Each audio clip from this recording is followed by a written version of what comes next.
मित्रमंडळींनो नमस्कार. तर आजच्या भागामध्ये इकडे आता पोलीस स्टेशनला सत्या मंजूशी बोलत असतो. मंजू सत्याला सांगते, सत्या हे सगळं जे घडवून आणलं ना त्यामागे तात्यासाहेबांचा हात आहे. तात्यासाहेबांनी मला फोन करून हे सगळं सांगितलं आहे. आता आपण काय करायचं आहे सत्या, मला तर काहीच कळत नाही आहे. आपल्याकडे काहीच पर्याय नाही आहे शिल्लक.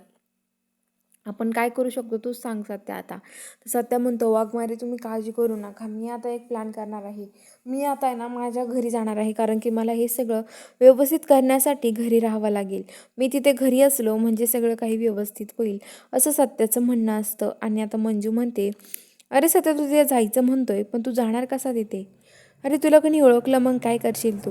तुला तिथे सगळेजणं बघतील आणि मग काय करायचं आपण, असं मंजू सत्याला म्हणत असते. तर इकडे आता जो आर्यन आहे तो मम्मी साहेबांच्या खूपच पुढं पुढं करत असतो आणि म्हणत असतो, काय हो मम्मी साहेब, मी चूक केली का बाहेर बोलून? म्हणजे कुणाला आवडलं नसलं तर मला उगाच होईल. तर आता लगेच ते म्हणतात की नाही, तू काही चूक केली नाही आर्यन बाळा, तू काहीच केलेलं नाही आहे, असं म्हणत असते. आणि जयदीप ते ऐकतो आणि जयदीप म्हणतो की मम्मी हे सगळं चुकीचं करते. आर्यन तिथून गेल्यावरती जयदीप आतमध्ये येऊन म्हणतो की मम्मी चुकीचं करते तू हे सगळं. सत्यदादाची जागा तू एका दुसऱ्या माणसाला कशी देऊ शकते? तर आता लगेच मम्मी साहेब म्हणतात की दुसऱ्या माणसाला म्हणजे अरे तू तर काहीच करू शकत नाही, त्याचा अपमान करते. तर जयदीप तिथून निघून जातो. इकडे सकाळी सकाळी आता सत्य आहे तो आता एका काकाचं रूप घेतो आणि तो आता त्यांच्या घरी येतो.